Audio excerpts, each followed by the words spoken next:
Why knowledge matters. In my new book, The Mindful Body, and this is going to come around to sleep, just give me a moment to get there. One of the main organizing principles in the book is to recognize mind-body unity.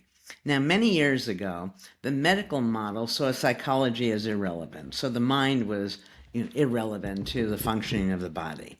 Now, most people recognize that being happy or unstressed, either one, they're not the same, is not just nice, but it's actually relevant for our health. But people don't go far enough. So they talk about a mind-body connection. What I talk about, and have a lot of research evidence for this, is mind-body unity. It's one thing. And if you see that, then wherever you put the mind, you're necessarily putting the body.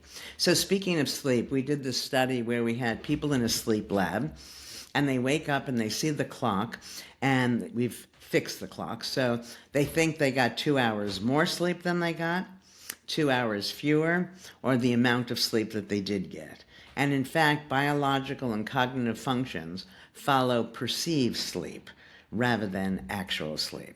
We have lots of these studies that I think help make the point of this mind-body unity. The first one, which you might know of, is called the counterclockwise study. And I can say this is a famous study because if you turn on The Simpsons Go to Havana, they talk about the study.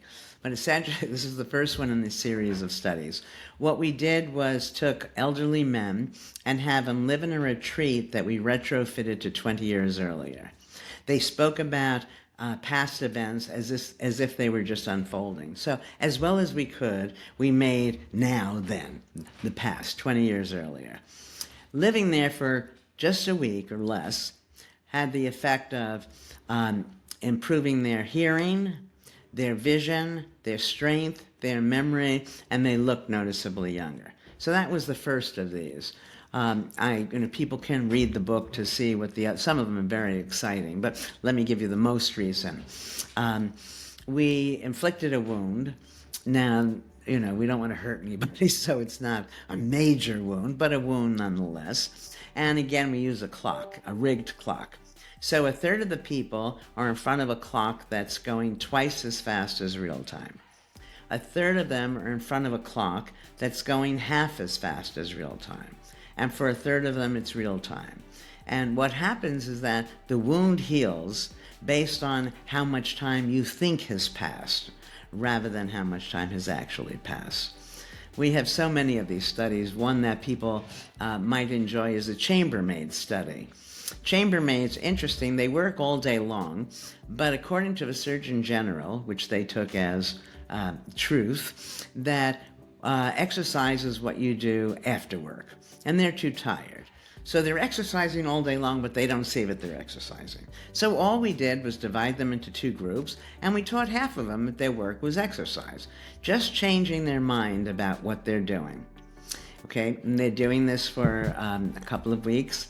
They're not eating any differently. They're not working any harder or less hard.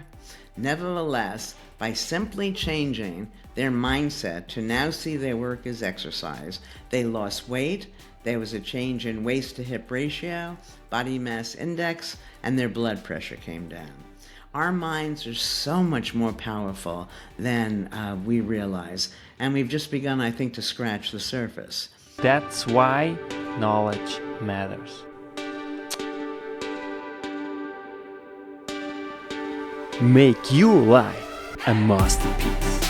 Visit now programs.d-ykm.com.